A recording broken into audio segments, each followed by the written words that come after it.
ആശാ വർക്കർമാരുടെ നിയമസഭാ മാർച്ച് അത് അല്പസമയത്തിനുള്ളിൽ ആരംഭിക്കും. കഴിഞ്ഞ കുറച്ച് ദിവസങ്ങളായി നിയമസഭയ്ക്ക് മുന്നിൽ സെക്രട്ടേറിയറ്റിന് മുന്നിൽ ഈ ഒരു ആശാ വർക്കർമാർ നടത്തി വന്നിരുന്ന ആ ഒരു സമരം അത് ഇന്ന് നിയമസഭയിലേക്ക് മാർച്ചായി മാറുന്നു, നിയമസഭാ മാർച്ചായി മാറുകയാണ്. പ്രശാന്ത് ശങ്കരമംഗലത്ത് സെക്രട്ടേറിയറ്റിന് മുന്നിൽ നിന്ന് ആശാ വർക്കർമാരുടെ ആ ഒരു സമരപ്പന്തലിന് മുന്നിൽ നിന്ന് ചേരുന്നുണ്ട്. പ്രശാന്ത്, ഈ ഒരു ആശാ വർക്കർമാർ കഴിഞ്ഞ കുറച്ച് ദിവസങ്ങളായി നടത്തി വന്ന ആ ഒരു സമരം അതിന്ന് നിയമസഭാ മാർച്ചായിട്ട് നിയമസഭ നടക്കുന്നുണ്ട്. അതുകൊണ്ട് തന്നെ നിയമസഭയിലേക്ക് നിയമസഭാ മാർച്ചായി ഇന്ന് സമരം മാറുകയാണ്. ഒപ്പം തന്നെ കൂടുതൽ ആശാ വർക്കർമാർ വിവിധ ജില്ലകളിൽ നിന്ന് തലസ്ഥാനത്തേക്ക് ഈ ഒരു സമരത്തിൽ പങ്കെടുക്കാൻ എത്തിയിട്ടുണ്ട് എന്നാണ് അറിയാൻ സാധിക്കുന്നത്. കൂടുതൽ വിവരങ്ങൾ പ്രശാന്ത്. നിഖിലെ, വിവിധ ജില്ലകളിൽ നിന്നുള്ള ആശമാർ സമരവേദിയിലേക്ക് എത്തിയിരിക്കുകയാണ്. ഇപ്പോൾ സെക്രട്ടേറിയറ്റിന്റെ മുന്നിലാണ് സമരം അല്പസമയത്തിനുള്ളിൽ ആരംഭിക്കും. അതോടൊപ്പം തന്നെ യൂത്ത് കോൺഗ്രസിന്റെ ഒരു സമരവും സമാന്തരമായിട്ട് ഇവിടെ നടക്കുന്നുണ്ട്. ഇവർക്ക് ഈ ആശാ വർക്കർമാർക്ക് ഈ സമരത്തെ അനുകൂലിച്ചുകൊണ്ട് സമരവും നടക്കുന്നു. എന്തായാലും ഈ ആശാ വർക്കർമാരുടെ പ്രതിഷേധ സമരം ഇപ്പോൾ ഉടൻ ആരംഭിക്കും.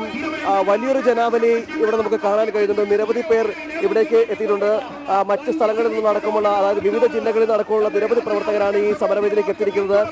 വലിയൊരു ജനപിന്തുണയും സമരത്തിന് ലഭിക്കുന്നുണ്ട്. നമുക്കറിയാം, ഈ സമരത്തിന്റെ ജനപിന്തുണ എന്ന് പറയുന്നത് അത് വലിയൊരു ജനപിന്തുണ. നമുക്ക് ഈ ആൾക്കൂട്ടം എന്ന് പറയുന്നത് ഒരു സർക്കാരിനൊരു മറുപടി കൂടിയാണ്, പിണറായി വിജയൻ സർക്കാരിന് മറുപടി കൂടിയാണ്. കാരണം ആശാ വർക്കർമാരുടെ സമരം പരാജയപ്പെട്ടു. ഈ തൊഴിലാളികളെല്ലാം, ജീവനക്കാരെല്ലാം തിരികെ ജോലിക്ക് പ്രവേശിച്ചു. ആ സമയത്താണ് ഇപ്പോൾ ഈ സമരത്തിൽ ഇത്രയും ജനപിന്തുണയും ജനാവലിയും പങ്കെടുക്കുന്നതാണ്. നമുക്ക് ഇത് മനസ്സിലാക്കണമെങ്കിൽ ഒരു ചേച്ചി കൂടിയാണ് ഇവിടെ നമ്മോടൊപ്പമുണ്ട്. ചേച്ചി മറിഞ്ഞു വീണ് ദേഹത്തും മുഖത്തുമൊക്കെ പരിക്കേറ്റിരിക്കുകയാണ്. പരിക്കേറ്റ ചേച്ചി പോലും ആ പരിക്കിനെ കൂടി അവഗണിച്ചുകൊണ്ടാണ് ഇപ്പോൾ ഈ സമരമുഖത്തേക്ക് എത്തിച്ചിരിക്കുന്നത്. ചേച്ചിയോട് തന്നെ സംസാരിക്കാം. ചേച്ചി, മുഖമെല്ലാം മുറിഞ്ഞിരിക്കുകയാണ്, വീണിരിക്കുന്നു. കണ്ടിട്ട് തന്നെ ഒരു അസ്വസ്ഥത ഉണ്ടെന്ന് മനസ്സിലാക്കുകയും ചെയ്തു. എന്നിട്ടും സമരത്തിൽ പങ്കെടുത്തിരിക്കുകയാണ്. സംസാരിക്കാൻ പറ്റും? കുഴപ്പമൊന്നുമില്ല. രാവിലെ ഇങ്ങോട്ട് വന്ന വഴിക്ക് ഒരു വീഴ്ച വീണതാണ്. എന്നാലും സമരത്തിന് വന്ന് അതിൽ പങ്കെടുക്കണമെന്നുള്ള താല്പര്യത്തിലാണ് വന്നത്. എവിടുന്നാ വരുന്നത്? വിതുര. വരുന്ന സമയത്ത് ഈ മറിഞ്ഞു വീണത്? വണ്ടിയിൽ വരുമ്പോഴാണ് അങ്ങനെ സംഭവിച്ചത്. പിന്നെ ഈ വരുന്ന വഴിക്ക് ഒരു ഹോസ്പിറ്റലിൽ കയറി TT എടുത്തു, മരുന്നൊക്കെ പുരട്ടി. മുഖത്തൊക്കെ നല്ല മുറിവുണ്ട്. അതുപോലെ തന്നെ എന്തായാലും സഹോദരിമാർ ഇവിടെ വന്നിരിക്കുമ്പോൾ എനിക്കും കൂടെ വരാതിരിക്കാൻ പറ്റൂല. അങ്ങനെ ഞാനും വന്നിരുന്നു.